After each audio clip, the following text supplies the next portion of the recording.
नमो अरिहन्ताणं नमो सिद्धाणं नमो आयरीयाणं नमो उवज्झायाणं नमो लोये सवसाहुणं मङ्गलं भगवान् वीरो मङ्गलं गौतमो गणे मङ्गलं कुन्दकुन्दार्यो जैन धर्मोऽस्तु मङ्गलम् सर्वमङ्गलमाङ्गल्यं सर्वकल्याणकारकं प्रधानं सर्वधर्माणां जैनं जयतु शासनं जैनं जयतु शासनं। बोलो वितरागदेव शास्त्र गुरु भगवान की जय। श्री समाधि मरण के ऊपर अपनी चर्चा चल रही है। पंडित दीपचंद जी साहब ने जो समाधि मरण के 13 प्रकार के भेद बताए हैं, वास्तव में समाधि के 13 प्रकार के भेद बताए हैं, लेकिन मरण के काल में इस प्रकार से इन 13 प्रकार के भेदों के माध्यम से जीव समाधि को अंगीकार कर सकता है, ये ऐसा पंडित जी साहब ने यहाँ पे बताया है। उसमें अपना 12वां नंबर का जो धर्म मेघ समाधि, उसके ऊपर थोड़ी सी चर्चा हुई थी। आज वापस उसी से अपन चर्चा लेंगे। कल हमने रक्षाबंधन पर्व के बारे में थोड़ी सी चर्चा की थी, तो कल एक और भाव मेरे मन में आया था जो यहाँ पे थोड़ा बताता हूँ। कल मुझे ऐसा भाव आया था कि देखो, वात्सल्य धर्म तो सर्व के माध्यम से पला था। अकंपन आचार्य के माध्यम से भी वात्सल्य धर्म पला था।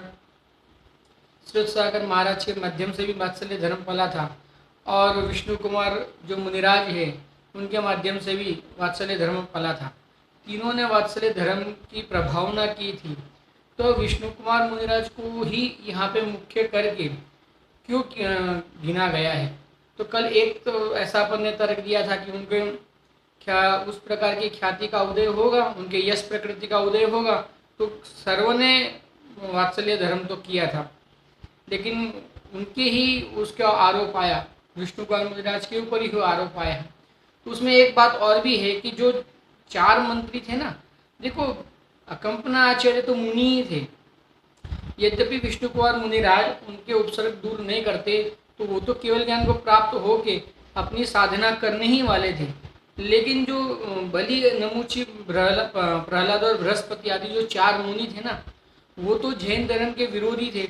उनके भी ये इसके बाद, यानी विष्णु कुमार की इस क्रिया के बाद उनके भी जैन धर्म का जो श्रद्धानु हुआ वास्तव में, क्योंकि ये तो श्रद्धानी थे, ये तो मुनि थे समझना, तो इनको तो साधना होनी ही थी।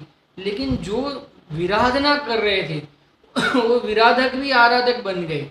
इसके लिए विष्णु कुमार मुनिराज की यहाँ पे हमें मुख्यतः यहाँ पे वात्सल्य धर्म के उसमें उनकी मुख्यता का नाम लिया जाता है, क्योंकि आराधक तो आराधक होता ही है जो जिनके माध्यम से विराधक आराधक बन जाए, समझना उसको जगत में याद किया जाता है। जैसे पूज्य गुरुदेव श्री के बारे में अपन सोचे सुने, तो पूज्य गुरुदेव श्री ने कई विराधकों को आराधक, उनके निमित्त से कई विराधक आराधक बन गए हैं। जो जिन धर्म के विराधक थे, समझना, जिनको आत्मा की बात पसंद भी नहीं थी, ये क्या पूरे दिन आप आत्मा फात्मा की बात करते हो, इस प्रकार से आत्मा को फात्मा बताते हुए जो पूरा दिन इस प्रकार से जिन धर्म के उद्वेषी थे, विरोधी थे, कहने का मतलब, उनके मन में वास्तव में उनके जो स्वाध्याय आदि के माध्यम से, पूज्य गुरुदेव श्री के प्रवचन आदि के माध्यम से, जिनके हृदय में ये ख्याल में आ गया कि अरे नहीं, ये वास्तव में वस्तु स्वरूप तो दूसरा है, ये जो बता रहे हैं वो बात में कुछ बात तो है, यानी बात ऐसे ही नहीं बता रहे, कहने का मतलब जैसे जब जब उनके भी ख्याल में तो आता है ना, जब जब उपयोग पर में जाता है, ये बात क्यों मैं बता रहा हूँ, क्योंकि ये बात इस धर्म में समाधि के अंतर्गत से ही शुरू होने वाली है। तो उनको भी तो पता है ना कि उपयोग बाद में जाता है तब दुख का वेदन होता है, आकुलता का वेदन होता है, उनको पता तो हो ही रहा है। और जैसे ही ये जिन मार्ग में उपयोग लग रहा है, वस्तु स्वरूप के चिंतन में उपयोग लग रहा है, आत्म स्वभाव के गुणों के बारे में जब जैसे ही अपना उपयोग लग रहा है, तो अपने उपयोग में निराकुलता आती है, समझना, थोड़ी सी शांति प्रकट होती है। तो अगर विकल्प मात्र से, यानी आत्म तत्व के विकल्प मात्र से इतनी निराकुलता अगर प्राप्त हो सकती है, तो उसकी प्राप्ति के माध्यम से कितनी निराकुलता हो सकती है, वो ज्ञानी जीवों को तो ख्याल में आ ही जाता है, भले पूर्व में कितनी ही विराधना की हो, अज्ञान के कारण विराधना की हो, यानी उसको कहने का मतलब उसको ऐसा नहीं है कि उसको खाली विरोध करने के लिए वो विरोध कर रहे हैं, लेकिन उसको ऐसा लग रहा है कि नहीं ये बात ऐसी कैसे हो सकते हैं, यानी चरणानुयोग का कोई महत्व ही नहीं बता रहे, इस प्रकार से उसको आगे ऐसा अज्ञान लगता है। वास्तव में गुरुदेव श्री का जीवन भी चरणानुयोग में था, उनकी दृष्टि द्रव्यानुयोग में थी, और ज्ञान में कर्णानुयोग, द्रव्यानुयोग, चरणानुयोग और प्रथमानुयोग सबका सुमेल था कहने का मतलब। लेकिन फिर भी अज्ञानी को तो बात जो करते थे पूज्य गुरुदेव श्री, वो तो अकेली आत्मा की बात करते थे, तो ऐसा लगता था कि ये तो खाली आत्मा आत्मा की बात करते हैं, यानी ये पूजन की, दया दान आदि की, व्रत तप की कोई बात ही नहीं करते कहने का मतलब। और अगर कहते भी है तो कहते हैं कि ये सब तो ये सब के माध्यम से तो धर्म होता नहीं है, ऐसा कहते रहते हैं। तो जैसे ही उन्होंने जैसे वस्तु स्वरूप के नज़दीक आए, जीनवाणी के माध्यम से, आगम के माध्यम से, पूज्य गुरुदेव श्री के माध्यम से, जैसे उन्होंने बात को सुनते गए, समझते गए, वैसे ही उनके विरोध, अंदर में विरोध मिट गया। यानी विराधक भी आराधक बन जाता है ना, वो बहुत महान बात होती है, आप समझना। विराधक, देखो आराधक तो आराधक रहता ही है। अब अकंपनाचार्य को श्रुत सागर मुनिराज और जो बाकी के जो उनके संग में जो मुनिराज थे, उनको आराधक बनाने के लिए क्या करना था? कुछ नहीं करना था, वे तो आराधक ही थे, समझना। लेकिन विष्णु कुमार मुनिराज ने के माध्यम से क्या प्रभावना हुई कि जो विराधक थे, बलि आदि जो मंत्री थे, जो विराधक थे वास्तव में, उनको तो जैन धर्म पसंद ही नहीं था। वो तो एन केन प्रकार जैन धर्म की किस प्रकार से विराधना हो, किस प्रकार से जैन धर्म का अभाव ही हो जाए, ऐसी भावना भाते थे। वो विराधक भी आराधक बन गए। इसके लिए वास्तव में विष्णु कुमार मुनिराज हैं, वो वात्सल्य अंग में उनकी ख्याति प्रसिद्धि हुई, समझना। उनका नाम वास्तव में, नहीं तो सभी मुनिराज वास्तव में वात्सल्य अंग के धारी होते हैं, वैसा कोई अलग से कोई मुनिराज अलग से तो होता नहीं कि कोई वात्सल्य अंग के धारी हो। फिर भी विष्णु कुमार मुनिराज का नाम क्यों आया, ये कल जरा सोच रहा था तो ख्याल में आया कि वास्तव में विराधक अगर आराधक बन जाता है तो उसमें आपने जो वात्सल्य, आपके माध्यम से जो वात्सल्य की प्रभावना हुई है, वास्तव में वात्सल्य प्रभावना ये सब एकार्थ ही है, समझना। एकार्थ का अर्थ क्या होता है कि एक ही पहलू है, एक ही सिक्के के सब पहलू है, एक सम्यक दर्शन के ही 8 अंग है, समझना। तो इस प्रकार से वास्तव में जो विराधक आराधक बन जाए जिनके हेतु से, जिनके निमित्त से, तो उनके निमित्त से उन्होंने ये वात्सल्य है, उनका इतना वात्सल्य रहा कि वो विराधक को ऐसा लगा कि नहीं, बात कुछ अलग है भैया, ये बात जो कर रहे हैं वो बात अलग है। तो ये कार्य होता है, इसको इसके लिए विष्णु कुमार मुनिराज। और घटना तो ऐसी होती है कि संक्षेप में, हम बात है नहीं तो संक्षेप में घटना बता दी जाती है। तो विष्णु कुमार मुनिराज ने, हो सकता है ना कि बलि आदि को उपदेश भी दिया हो सकता है, नहीं हो सकता ऐसा का हमें नहीं मिलता है, प्रथमा युग में इतना विस्तार नहीं मिलता है, लेकिन ऐसा नहीं हो, क्योंकि अगर बलि आदि का परिवर्तन हुआ, उन्होंने भी जैन धर्म को अंगीकार किया, समझना। तो आखिर जैन धर्म को अंगीकार करने के लिए जो जैन धर्म का विद्वेषी हो, वो जैन धर्म को अंगीकार कब कर सकता है? तो ये थोड़ा सा एक भाव आया था जो मैंने बता दिया, क्योंकि वास्तव में ऐसा है कि जितना चिंतन करे वस्तु स्वरूप के बारे में, उतना उसमें से हमें ख्याल में आता रहता है नया नया, क्योंकि वस्तु स्वरूप तो ऐसा गंभीर है कि उसमें इतना भरा पड़ा है कि अगर सौधर्म देवलोक 33 सागर तक चर्चा करे तो भी उसकी चर्चा पूर्ण नहीं हो सकती है, इतना अगाध अपना गंभीर स्वभाव है हमारा। तो हमने थोड़ा बहुत चिंतन कर लिया, उसमें कोई बड़ी बात तो है नहीं, लेकिन जो मैंने चिंतन किया तो मुझे ऐसा लगा कि ये चिंतन बताना चाहिए, तो इस प्रकार से मैंने अपने चिंतन को आपके सामने रखा है। आप भी विचारना, अगर आपको ऐसा लगे कि इसमें और कुछ बात भी हो सकती है विशेष, आप भी बतावे, क्योंकि अब अपन तो स्वाध्याय करने बैठे या कोई प्रवचन आदि तो है नहीं, तो ख्याल में आएगा, मेरे भी ख्याल में आएगा, मेरा ज्ञान भी निर्मल होगा, मुझे भी आनंद आएगा। तो अपने को तो आनंद करना है, वास्तव में प्रयोजन तो आनंद लेने का है। देखो, धर्म में एक समाधि, धर्म का अर्थ है अनंत गुण अथवा निज धर्म उपयोग। क्या कहा? धर्म का अर्थ क्या है? अनंत गुण। अपने जो अनंत गुण है, अपने जो अनंत धर्म है, समझना, उपयोग रूप अपना जो धर्म है उसको क्या कहते हैं? धर्म। उसमें मेघ विशुद्धता मेघ की भांति बढ़े। उपयोग में जो अभी तक अशुद्धता थी उपयोग ने जो अनंत गुण थे अपने, वास्तव में स्वभाव में अनंत गुण थे, उन स्वभाव के अनंत गुणों को स्वभाव से नहीं मानते हुए पर में से आएंगे ऐसा माना था। यानी गुण तो वास्तव में अपने में ही होते, लेकिन उसकी जो प्रकटता होती है ना, जैसे सुख गुण अपने में है, तो उसकी प्रकटता हम किससे मानते हैं? दुकान मकान धन आदि से मानते हैं, स्त्री पुत्र मकान आदि से मानते हैं। वास्तव में ज्ञान गुण हमारे में है, हमारे स्वभाव रूप है ज्ञान गुण। ज्ञान मेरा स्वभाव है, लेकिन ज्ञान गुण हम किससे मानते हैं? जिनवाणी से मानते हैं, वितरागी देवशास्त्र गुरु से मानते हैं। यानी भगवान ने समझाया, इसके लिए मेरे समझ में आया, ऐसा मानते। देखो कहा तो जाता है, क्योंकि ज्ञानी जो होते हैं वो अन्य उनके जो ऊपर उपकार करने वाले होते हैं, उनका उपकार भूलते नहीं हैं। तो उनका उपकार भूलते नहीं हैं, तो बाहर में तो ऐसा ही कहेंगे कि इनके हेतु से, इनके निमित्त से मुझे ज्ञान हुआ है वास्तव में, लेकिन अंदर में प्रतीति है कि ज्ञान तो मेरा स्वभाव है, समझना। तो इस प्रकार से अनेक अनेक बात है। लेकिन जो उपयोग में अब तक जो उपयोग परद्रव्य में उलझ रहा था, वास्तव में गुण तो अपने थे, अनंत गुण अपने थे, लेकिन अपने अनंत गुणों को अपने से नहीं मानते हुए उन गुणों को पर से मानता था, और उसके कारण उपयोग में अशुद्धता थी। उपयोग निरंतर परद्रव्यों का और परभावों का आश्रय कर रहा था सुखी होने के लिए, पर सुखी नहीं हो पा रहा था। अब वही उपयोग स्वरूप को लक्ष्य करते हुए, स्वरूप के माध्यम से प्रवृत्ति हुई, वो उपयोग निरंतर निरंतर और शुद्ध होते गया, और शुद्ध होते गया। जैसे मेघ बरसता है, तो आपको पता ही होगा, जैसे बारिश का मौसम आता है, उसके पहले गर्मी का मौसम होता है, और गर्मी के मौसम में जो जमीन होती है, धरती होती है, वो एकदम तपतपायमान हो जाती है, इतनी गर्म हो जाती है कि उसके अंदर से भाप निकले, समझना, इतनी तपतपायमान हो जाती है, उसके अंदर से धुआं निकले, कभी कभी तो इतनी तपतपायमान हो जाती है। कभी कभी हमें देखो जमीन के अंदर से गर्मी जो है ना, वो इस प्रकार से निकलती है कि हमें वह पानी का भ्रम भी होने का कहने का मतलब, जो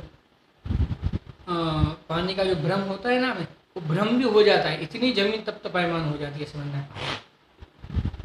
तो अब उसको ठंडी करने के लिए, और जैसे ही उसमें मेघ की पहली बारिश की बूंदें गिरती हैं, आप समझना, वो ठंडा होना शुरू करती है, और जैसे जैसे बारिश गिरती जाती है, वो जो ज़मीन होती है, वो जो इतनी तपायमान हो गई होती है, वो ज़मीन धीरे धीरे धीरे धीरे और ठंडी और शांत और शांत और शांत होती जाती है।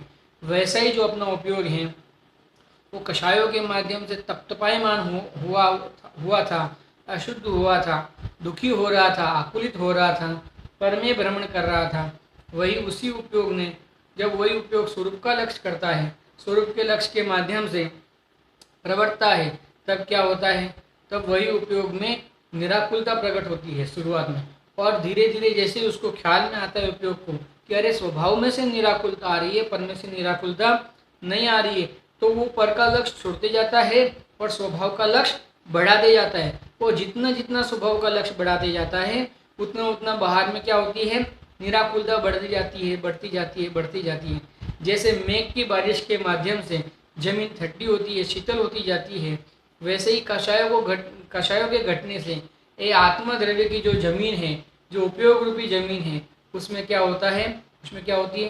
ठंडक, यानी कि सुख, यानी कि निराकुलता प्रकट होती जाती है, बढ़ती जाती है, समझना। मेघ की भांति बढ़ती है, समझना। क्या कहते हैं? अनंत गुण चारित्र रूप उपयोग में शुद्ध प्रतीति का वेदन हुआ, और यदि केवल ज्ञान की अपेक्षा से कहा जाए तब तो अनंत गुण व्यक्त हुए। पहले चारित्र गुण की अनुभूति हुई, और अगर केवल ज्ञान की अपेक्षा से देखा जाए तो सर्वगुण क्या हो गए? व्यक्त हो गए। ज्ञानोपयोग में चारित्र तो शुद्ध होता है, पर वह केवल ज्ञान भी हो सकता है। ज्ञानोपयोग में क्या हुआ? चारित्र तो शुद्ध होता ही है, पर वह केवल ज्ञान भी हो सकता है। यानी उसके माध्यम से आप अगर ये बढ़ती जाए तो केवल ज्ञान भी हो सकता है, समझना। वितरागता बढ़ती जाए तो एक समय ऐसा आता है कि वितरागता पूर्ण हो जाती है, और जैसे ही वितरागता पूर्ण हो जाती है, जो ज्ञान है उसमें रही हुई जो अशुद्धियाँ हैं वो अपने आप दूर हो जाती है। क्योंकि वितरागता और ज्ञान को वास्तव में सहज संबंध है।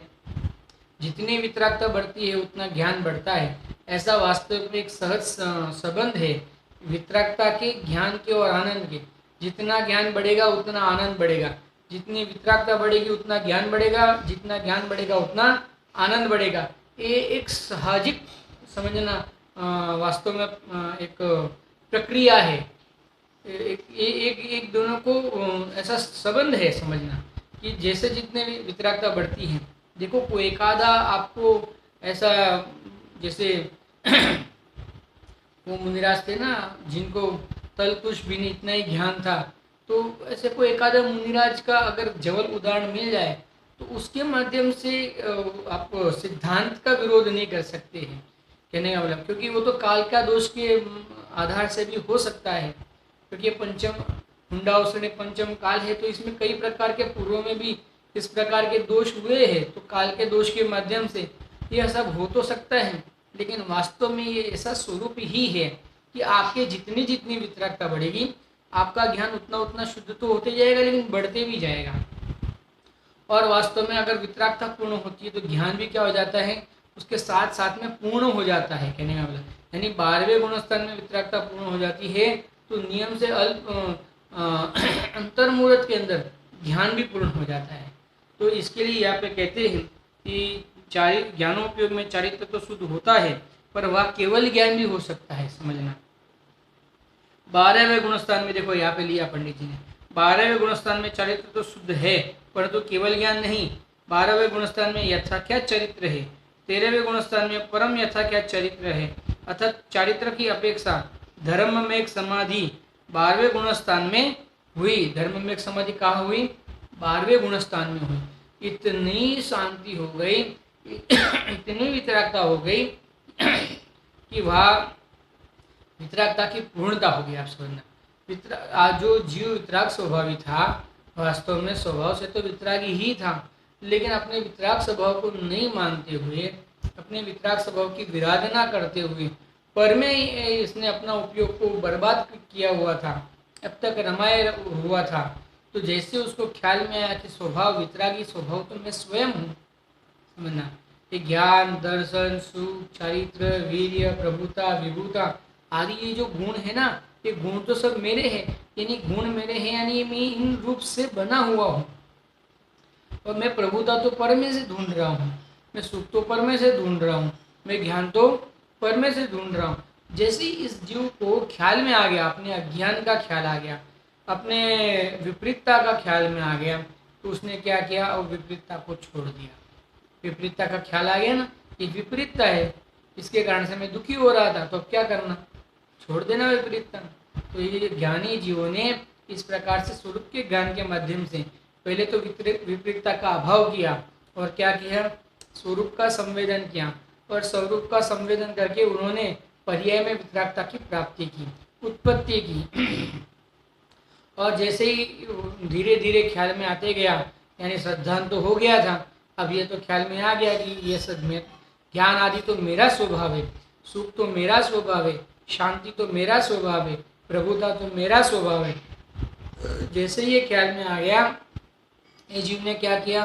पर के अंदर जो उपयोग रम रहा था, वो उपयोग को पर में से समेटता गया, उपयोग को पर में से शांत करते गया, और क्या किया? उपयोग को क्या किया? स्वरूप में रमाया, समझना। और जैसे ही उपयोग को स्वरूप में रमाया, पर्याय में क्या हुई? शांति प्रकट हुई, सुख प्रकट हुआ, और वितरागता बढ़ती गई, और वितरागता इतनी बड़ी कि 12वें गुणस्थान में वितरागता पूर्ण हो गई। जो 12वें गुणस्थान में जो वितरागता पूर्ण हो गई उसको धर्म में एक समाधि कहते हैं। वहाँ जो स्वरूप जो उपयोग जो है स्वरूप में स्थिर हो गया, उसको क्या कहते हैं? धर्म में एक समाधि कहते हैं। देखो अब 13वें 14वें गुणस्थान में परम यथाख्यात चरित्र है, अर्थात चरित्र की अपेक्षा धर्म में एक समाधि 12वें गुणस्थान में हुई। केवल ज्ञान में परमात्मा दशा व्यक्त है, अतः वह केवली को साधन साधि न कही जा सकती, यह साधक है। 12वें गुणस्थान में अंतरात्मा है, साधक है, उसको धर्म में एक समाधि कहते हैं। शब्द, अर्थ और ज्ञान ये तीन भेद इसमें समझना चाहिए। 13वें गुणस्थान और 14वें गुणस्थान में तो वितरागता का फल आ गया, क्या? केवल ज्ञान, अनंत दर्शन, अनंत सुख, अनंत वीर्य, और उसका फल आ गया। तो 12वें गुणस्थान तक ये जीव क्या था? साधक था। तो साधना करते हुए 12वें गुण स्थान तक पहुंचा और वह पूर्ण वितरागी हो गया, तो वहाँ पे उसको धर्म में समाधि कहते हैं। बाद में तो ऐसा समा गया कि यथा क्या चरित्र प्रकट कर लिया, हम ऐसा चरित्र प्रकट कर लिया कि उपयोग जो है ना वो कई बाहर में आएगा ही नहीं, कभी 3 काल में बाहर, शादी अनंत काल तक जो उपयोग है अब क्या होगा, स्वरूप में ही रमे रहेगा। इसके लिए इसको धर्म में समाधि कहते हैं, ऐसा जानना। इसके 3 भेद है, शब्द यानी 3 शब्द धर्म में समाधि, शब्द के माध्यम से समझ सकते हैं, ज्ञान में समझ सकते हैं, और अर्थ है ना, पदार्थ है, वस्तु है, समझना। अभी देखिए 13वीं और अंतिम असंप्रज्ञात समाधि, असंप्रज्ञात समाधि समझना। असंप्रज्ञात का अर्थ है पर का वेदन नहीं, निज ही का वेदन करे जाने। असंग प्रज्ञात समझना, पर का संग नहीं और प्रज्ञात यानी प्रज्ञा किसे कहते हैं, ज्ञान को प्रज्ञा कहते हैं, यानी प्रज्ञात यानी ज्ञानी, प्रज्ञात यानी ज्ञानी। प्रज्ञा किसको कहते हैं, ज्ञान को। जैसे आपने अगर श्री समय सार जी पढ़ा होगा तो वह प्रज्ञाक्षिणी का नाम दिया, प्रज्ञाक्षिणी। प्रज्ञाक्षिणी यानी भेद ज्ञान, पर में परायापन और अपने में अपनापन जो प्रवृत्ते हुए जो ज्ञान होता है उसको भेद ज्ञान कहते हैं, उसको प्रज्ञाक्षिणी कहते हैं। ये जीव जो होता है, ये जीव क्या करता है, ये जो ज्ञान है ना, जो पर में परायापन और अपने में अपनापन करता हुआ जो ज्ञान है ना, वो स्वद्रव्य और परद्रव्य के बीच में उसको विभाग करता हुआ परद्रव्य को छोड़ता है, समझना। तो इसको प्रज्ञा कहते हैं। वास्तव में प्रज्ञा तो यही है, जो प्रज्ञा यानी ज्ञान, वास्तव में सम्यक ज्ञान को प्रज्ञा कहते हैं। ये जो जिनवाणी के ज्ञान को प्रज्ञा नहीं कहते हैं, समझना। जिनवाणी का उसके निमित्त से जिन जीवों ने सम्यक ज्ञान प्रकट किया है उन जीवों ने पूर्व में ये जिनवाणी का ही आश्रय से वस्तु स्वरूप को जाना होता है। इसके लिए निमित्त का आरोप देते हुए जिनवाणी को भी, जिनवाणी के ज्ञान को भी अगर प्रज्ञा कहे तो कोई दोष नहीं है, समझना, कोई दोष नहीं आ जाता उसमें बड़ा। लेकिन अगर वास्तविक प्रज्ञा का अगर स्वरूप समझना है तो वास्तविक प्रज्ञा का स्वरूप क्या है, सम्यक ज्ञान। सम्यक ज्ञान जो है वो वास्तविक प्रज्ञा है। और असंग प्रज्ञात, प्रज्ञात कहते हैं ज्ञानी को, प्रज्ञा कहते हैं ज्ञान, और प्रज्ञात यानी ऐसे सम्यक ज्ञान को धरने वाला ज्ञानी, समझना। और असंग यानी पर के संग से रहित, समझना।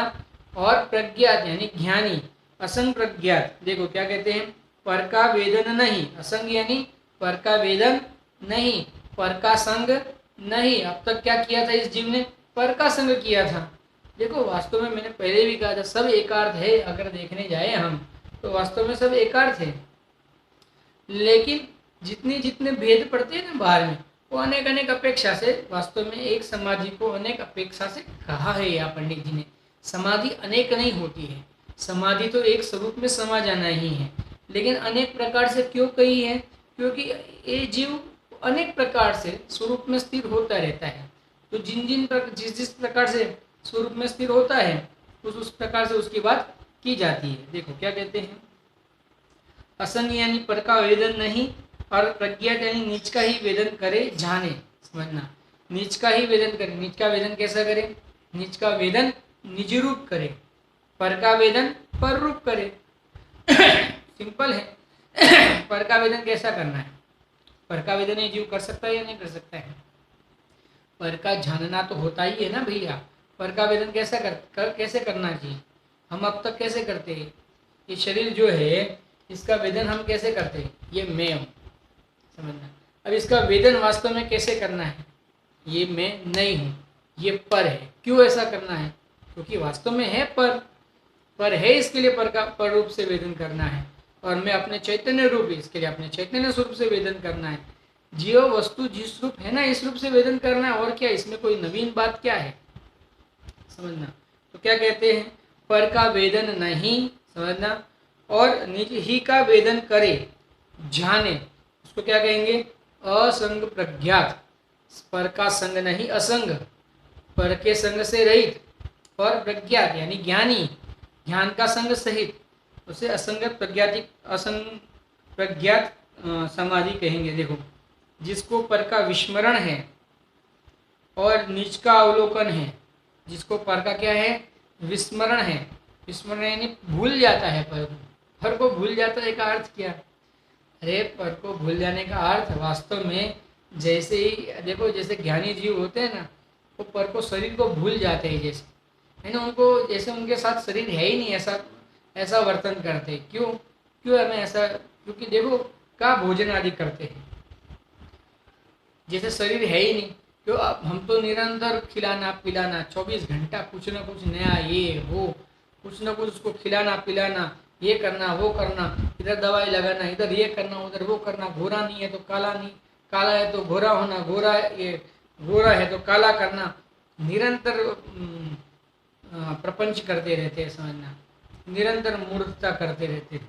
या क्या कहते हैं, ज्ञानी तो पर का विस्मरण, ज्ञानी के तो पर का विस्मरण हो जाता है। मुनिराजों को तो ख्याल में ही नहीं आता कि जैसे कोई शरीर है उनके साथ में। अरे सियालनी खा लेती है, कोई उपसर्ग कर लेता है, कोई घानी में फेल देता है, कोई पहाड़ से फेंक देता है, कोई नदी में डुबो देता है, कोई आजू बाजू अग्नि जला देता है, कितने प्रकार से लोग उपसर्ग करते हैं, लेकिन ये स्वरूप से विचलित ही नहीं होते। क्यों नहीं होते? क्योंकि जैसे ये पर को भूल ही गए हैं, समझना, शरीर को, जैसे मुनिराज शरीर पर को, यानी यहाँ पे शरीर की मुख्यता से लेना। क्यों शरीर की मुख्यता से लेना? क्योंकि समाधि मन की चर्चा चल रही है, इसके लिए यहाँ पे समाधि के अंदर शरीर को पर के अंदर मुख्यतः रूप से लेना। जैसे ये पर को भूल है गए, जैसे शरीर को भूल ही गए, जैसे कहने वाला शरीर है ही नहीं। कोई कहते भी है ना, श्रीमद राजेंद्र जी क्या कहते हैं, मित्र का संग हुआ है, बाघ सिंह मिले तो क्या कहते हैं, परम मित्र का संग हुआ है। क्यों मित्र का संग हुआ है? बाघ मित्र होता है क्या अपना? शेर, सिंह अपना मित्र होता है। शेर कैसे उसको अपना मित्र, क्यों अपना मित्र मानते हैं? क्योंकि ये ऐसे भी चाहिए नहीं था, ये मेरा था नहीं, मुझे चाहिए नहीं था, उसको चाहिए और ले गया, समझना। तो जो अपने को नहीं चाहिए रहता है, जिसकी गरज अपने को नहीं भाषित होती है, अगर उसको दूसरे जीव अगर लेके जाते हैं तो अपने को तो अच्छा ही लगता है ना, अच्छा हुआ गया साथ में से, था तो उसके लिए उपयोग बर्बाद करना पड़ रहा था, अब है ही नहीं तो उपयोग बर्बाद करना ही नहीं पड़ेगा, समझना। तो इस प्रकार से वास्तव में देखा जाए तो जिसको पर का विस्मरण हो गया है, जो पर की जिसको भी याद ही नहीं आ रही है, शरीर साथ में होते हुए मुनिराज को शरीर की याद ही नहीं आ रही है। रागादि बाहर में पर्याय में होने पर भी, अल्प रागादि पर्याय में होने पर भी मुनिराजों को रागादि की याद भी नहीं आ रही है, समझना, उनकी याद भी नहीं आ रही है। उनके तो एक स्वरूप की लीनता, बस बाहर भी आवे तो इसके लिए तो जो क्रिया करे वो स्वरूप में जाने के लिए ही करे, यानी उनको तो उनका जो उपयोग का एक एक समय है, वो एक एक समय में ऊपर को भूल गए हैं, समझना। पर द्रव्य को जैसे उनको याद ही नहीं आता, अरे भगवान तक याद नहीं आता। बाहर में जिनेंद्र परमात्मा है, जो मंदिर जी आदि है, प्रतिमा जी आदि है, याद नहीं आती, समझना। इसलिए मुनिराजों के षटावशक में देव दर्शन नहीं लिखे हैं। अपने षटावशक में देव दर्शन लिखे हैं, मुनिराजों के षटावशक में देव दर्शन नहीं लिखे, समझना, यानी उनको पर की याद ही नहीं आती है। कितना गजब है, क्या कहते हैं देखो, और नीच का अवलोकन है, और निरंतर नीच का अवलोकन है। बाहर में स्वरूप में रहे तब तो नीच का अवलोकन है ही, लेकिन स्वरूप से अगर बाहर आते हैं, स्वरूप से छूट के अगर उपयोग बाहर भी आता है, तो जो भी जानते हैं, जो भी क्रिया करते हैं, स्वरूप के अनुभव के लिए करते हैं। इसके लिए अवलोकन में तो, ध्यान में तो, यानी अपने क्या बोलते हैं, ध्यान में तो पर स्वद्रव्य ही समझना मुख्य रूप से हो रहा है, स्वद्रव्य की ही बात चल रही है ज्ञान में। तो ध्यान में परद्रव्य की बिल्कुल बात ही नहीं, जैसे कहने वाला, पर को तो जैसे भूल गए, ऐसा कहते हैं। वास्तव में ऐसा भी अपने साथ भी हो जाए तो कितना बढ़िया है, पर को भूल ही जाना चाहिए। कोई कहे, अरे कभी कभी ज्ञानी जो होते हैं ना, जो ज्ञानी जीव होते हैं, जैसे देखिए विश्वपाठ सूत्र जब रचा गया तब जो ये नाम भूल रहा हूँ, जिन्होंने विषपार सूत्र की रचना की। अब आप देखो, वो जो बच्चा है उसको सर्प ने काटा था, उसके शरीर में, पूरे शरीर में जहर व्याप रहा। धनंजय, धनंजय कवि। अब उसके, उनके बच्चे के शरीर में जहर व्यापा था, लेकिन पर वे उपयोगी नहीं। जैसे पर को भूल ही गए, बच्चा वहाँ है, उसकी उनकी पत्नी बच्चे को वहाँ छोड़ के जाती है। तुम तो पूरे दिन करो भगवान की भक्ति, करो इसका विष का दूर करो इसके विष को। अब मैं नहीं जानती, पैदा करके तुमने तो, जैसे तुम तो पूरे दिन मंदिर में चले जाते हो, तो भी वहाँ पे जैसे वो तो इतने भक्ति में लीन हो गए धनंजय कवि, और विषपार स्तोत्र की रचना की। यानी भगवान की भक्ति में इतने लीन हो गए, इतने लीन हो गए, और वहाँ पे निमित्त नैमित्तिक संबंध ऐसा बना कि वो लड़के का विष अपने आप उतर गया, वो खड़ा भी हो गया, कहने का मतलब। लेकिन बात तो ये है कि वो जैसे वो खड़ा हो गया, पहले उसको विष चढ़ा था, फिर खड़ा हो गया, कोई मतलब नहीं। ज्ञानी पर को जैसे भूल गए, स्वरूप को ही अवलोकते हैं ज्ञानी। क्या गजब है, क्या वस्तु स्थिति है। आप विचारना, ज्ञानियों के जीवन का अगर आप जीवन देखो ज्ञानियों का, तो आपको लगेगा कि जैसे उनको पर की कुछ पड़ी ही नहीं है जैसे उनको किसी भी परद्रव्य की कुछ पड़ी नहीं है जैसे अपने को नहीं लगता धनंजय कवि को ऐसा तो नहीं करना चाहिए था, लड़के को डॉक्टर को दिखाना तो चाहिए था कि नहीं दिखाना चाहिए था। इतना क्या वो, यानी पर को भूल जाना बोले तो इतना क्या वो होता है कि नहीं, इतना भी कोई होता है क्या। पर आप सोचो, ज्ञानी होते हैं भैया, उनको विश्वास है अपने स्वरूप के ऊपर, उनको विश्वास है जैन धर्म के ऊपर कि अगर मैं जैन धर्म की आराधना करूंगा तो बाहर में ऐसे अनुकूल सहयोग तो सहज में मिलने ही है। इसको क्या लाना और क्या करना है ऐसे, और ये आएंगे तो इससे मेरा क्या भला हो जाएगा, और नहीं आएंगे तो इससे क्या मेरा बुरा हो जाएगा। सहयोग के मिलने से ना भला होता है और ना सहयोग के छूटने से बुरा होता है, ऐसा ज्ञानियों के ख्याल में आ गया है, ज्ञानियों के अनुभव में आ गया है, वेदन में आ गया है। इसके लिए ज्ञानी तो जैसे पर को भूल ही गए हैं, समझना, और स्वयं को ही अवलोकते रहते हैं। कितनी गजब बात है यार। तो धनंजय कवि तो सम्यक दृष्टि ज्ञानी धर्मात्मा थे, मुनि तो नहीं थे ना, मुनि नहीं थे, ज्ञानी धर्मी थे, ज्ञानी सम्यक दृष्टि धर्मात्मा थे, समझना। सम्यक दृष्टि धर्मात्मा भी अगर पर को इतना भूल सकता है, समझना, तो मुनिराज अगर शरीर के बारे में भूल जाए तो कौन सी बड़ी बात है मुनिराज को अपना शरीर जो है, यानी उनके सहयोग में रहा हुआ जो शरीर है, उसके प्रति लक्ष्य न जाए तो कौन सी बड़ी बात है। तो उच्च अवस्था है भैया, मुनि अवस्था कोई अद्भुत अवस्था है, आप समझना। देखो क्या कहते हैं, जिसके पर का विस्मरण है और निज का अवलोकन है, ऐसे 12 गुणस्थानवर्ती अंतिम समय तक तो चारित्र द्वारा पर की वेदना मिटी। 12वें गुणस्थान में के अंतिम समय तक तो चारित्र के द्वारा पर की वेदना मिटी। पर की वेदना, पर के माध्यम से जो वेदना हो रही थी, जो आकुलता हो रही थी, वो क्या हो गई, मिट गई, क्योंकि मोह का अभाव हो गया। जितना जितना मोह का अभाव होता है उतनी उतनी पर का लक्ष्य छूटते जाता है, और उतनी उतनी निराकुलता बढ़ते जाती है। देखो 13वें गुणस्थान में ज्ञान केवल अरहम ज्ञान हो, अद्वैत ज्ञान हुआ।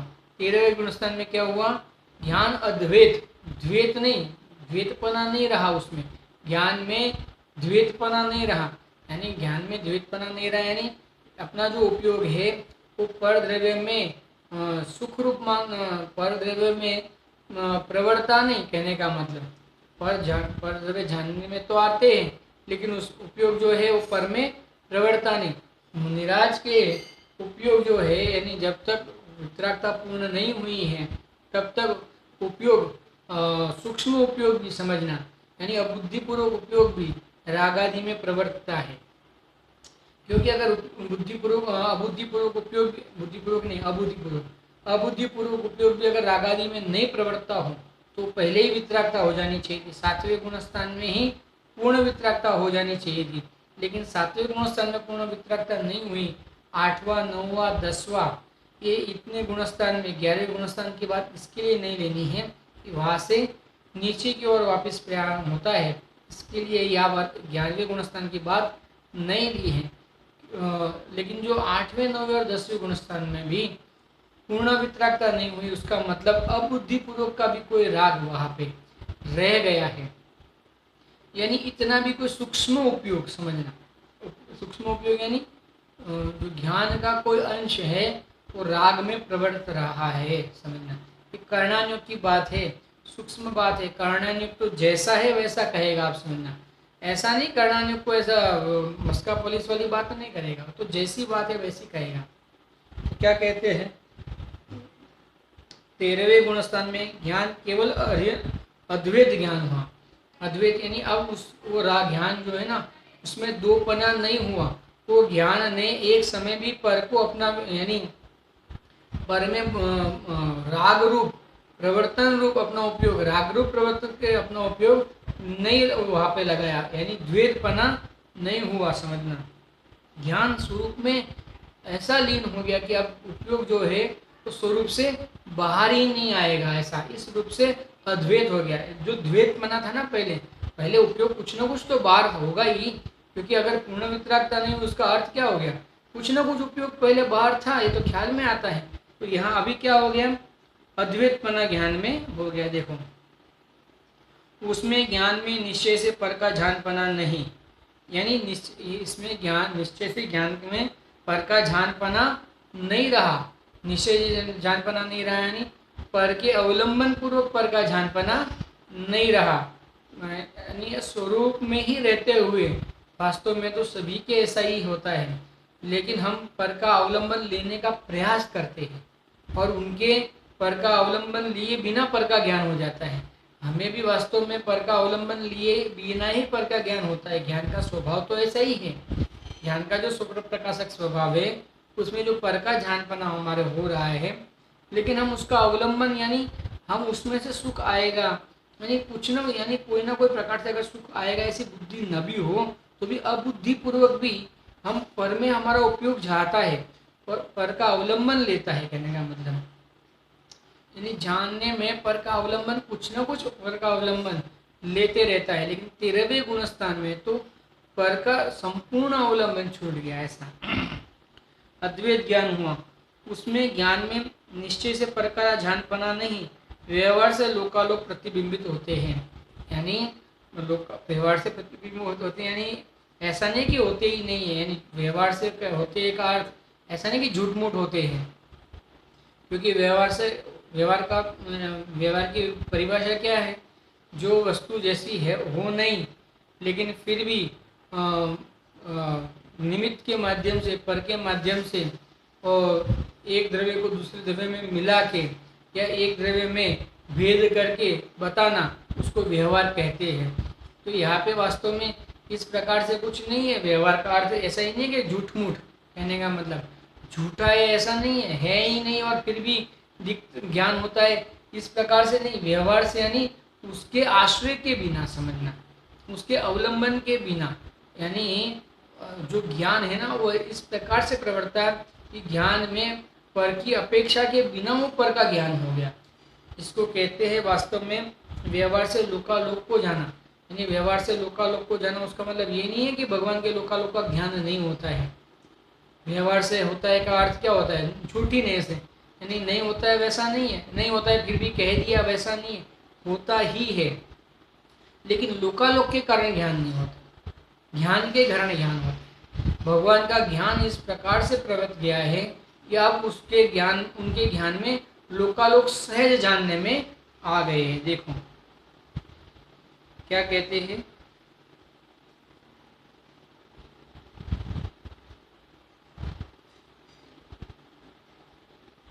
अतः समाधि, हाँ, व्यवहार से लोकालोक प्रतिबिंबित होते हैं। अतः ऐसा कहा जाता है, अतः समाधि चारित्र की विवक्षा से 12वें गुणस्थान के अंत में है और केवल ज्ञान में व्यक्त है।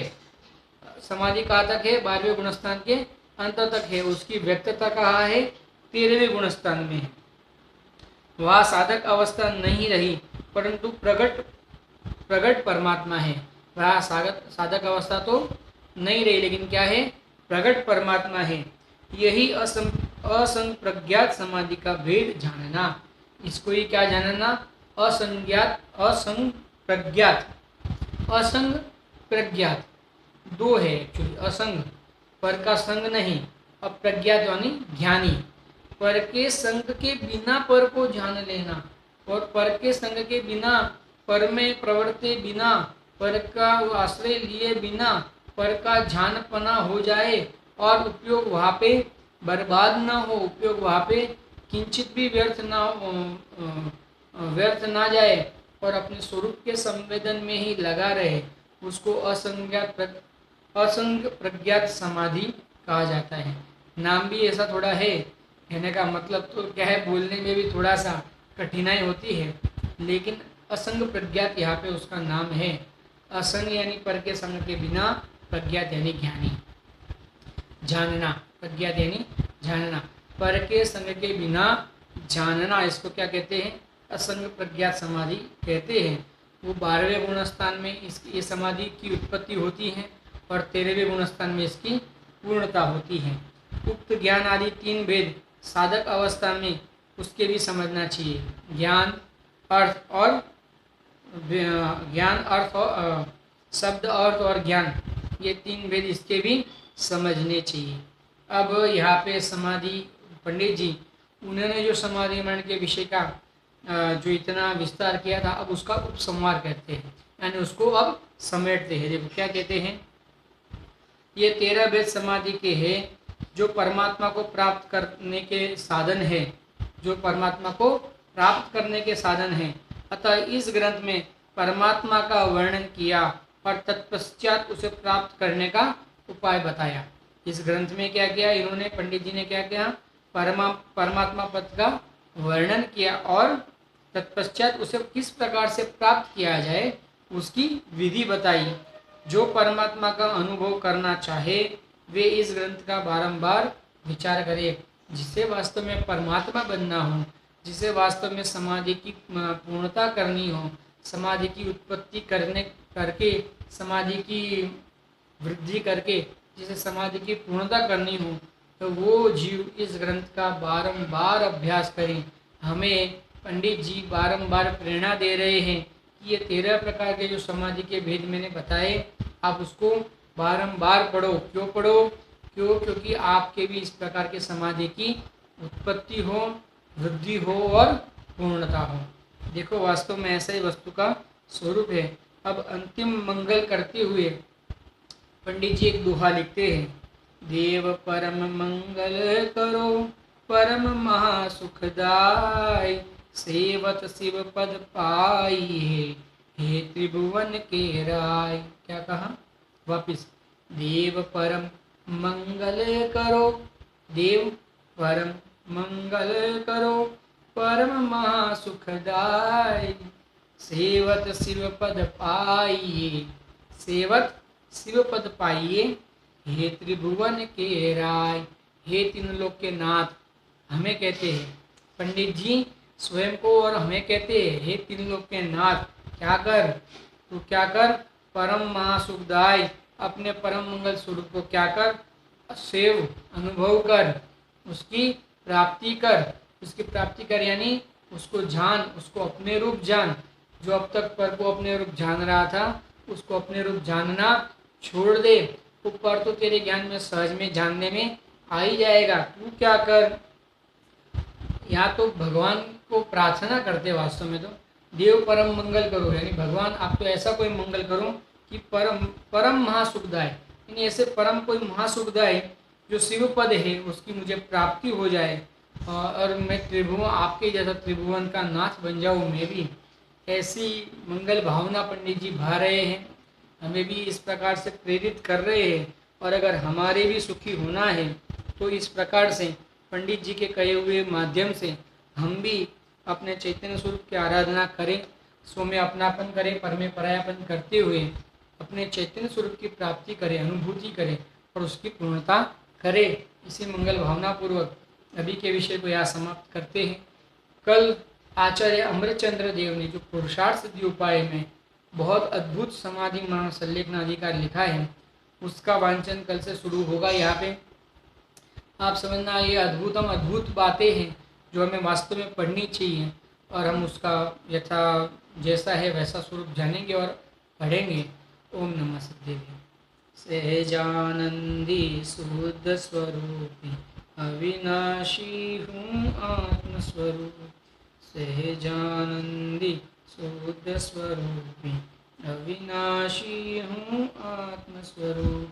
सहजानंदी शुद्ध स्वरूपी अविनाशी हूँ आत्मस्वरूप। जिनवाणी के ज्ञान ते सूझे लोकालो, सोवाणी मस्तक नो सदा दे तुम। बोलो द्वादशांग में परमंगलकारी जिनवाणी मात की जय।